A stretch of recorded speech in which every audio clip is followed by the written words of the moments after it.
501 and 92 का इसका LCM और एचसीएफ निकालना है इस वाले मेथड से। तो ये मेथड क्या है, पूरी कहानी समझते हैं। तो मेथड कहता है पहले इसको सेपरेट प्राइम फैक्टर कर लो, ऐसा करेंगे हम प्राइम फैक्टर, ठीक है। करते हैं 2 के टेबल में 2 2 जा 4, यहां 1 चला गया, 2 5 जा 10, 2 5 जा 10, इस तरीके से आ गया।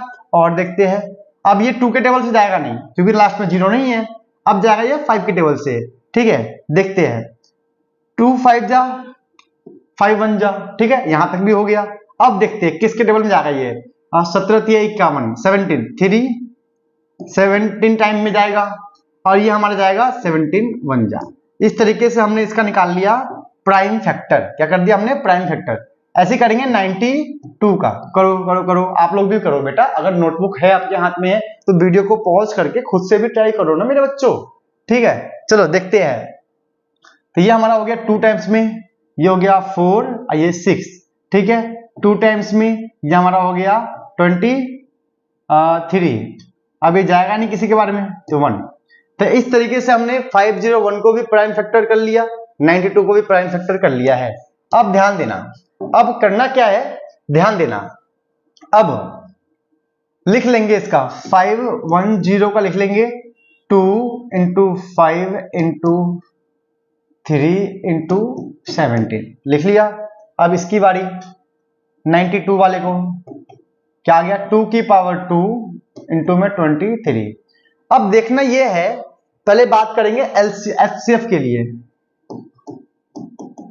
एचसीएफ के लिए इन दोनों में कॉमन क्या दिख रहा है, तो मैंने इन दोनों में यहां लिखी है 2 की पावर 1, इन दोनों के अंदर 2 कॉमन दिख रहा है, लिख लिया, ठीक है। एचसीएफ के लिए इन दोनों में जो कॉमन दिखे वो लिख लो, लिख लिया। अब यहां 2 की पावर 1 है, यहां 2 की पावर 2 है, तो जो छोटी पावर है स्मॉल पावर वो लेंगे यहां पे, आई हमारा आंसर आ गया 2। सिंपल।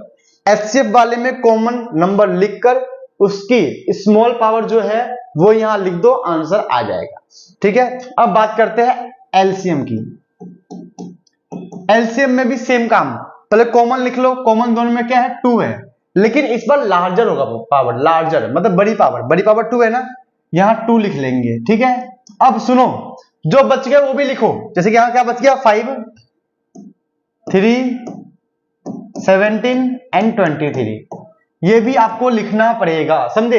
एचसीएफ के अंदर नहीं लिखना है रिमेनिंग एलिमेंट्स का मतलब जो बच गए थे।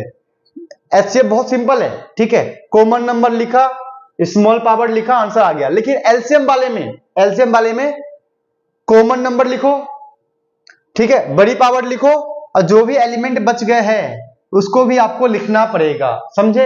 इसको सॉल्व कर लेना, मल्टीप्लाई कर लेना, आंसर आ जाएगा। ये हमारा एलसीएम आ गया, ये हमारा एचसीएफ आ गया, ठीक है। चलो दोबारा इस टॉपिक को दोबारा समझते हैं एक और एग्जांपल के थ्रू।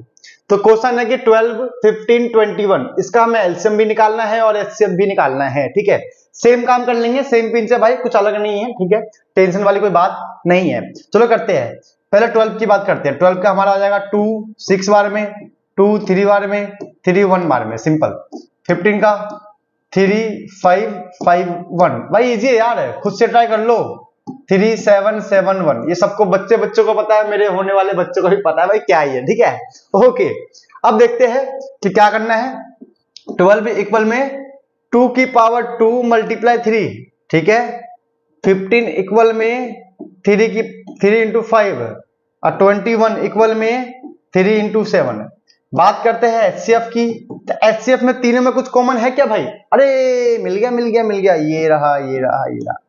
तो यहाँ पे तीनों में 3 कॉमन है, स्मॉल पावर क्या है, यहां भी 1 है, यहां भी 1 है, यहां भी 1 है, 1 ले लेंगे तो हमारा आंसर आ जाएगा 3। अब एलसीएम की बात करते हैं। एलसीएम में क्या कहानी है, कॉमन तो लिख लो। अब मैक्सिमम पावर कितना है 1 है, ये भी लिख लो, ठीक है, लिख लिया। अब बचा हुआ क्या है, यहाँ पे 2 की पावर 4, मतलब 2 की पावर 2 4, यहां बच गया 5, यहां बच गया 7, मतलब एलसीएम में बचे हुए एलिमेंट भी लेने हैं।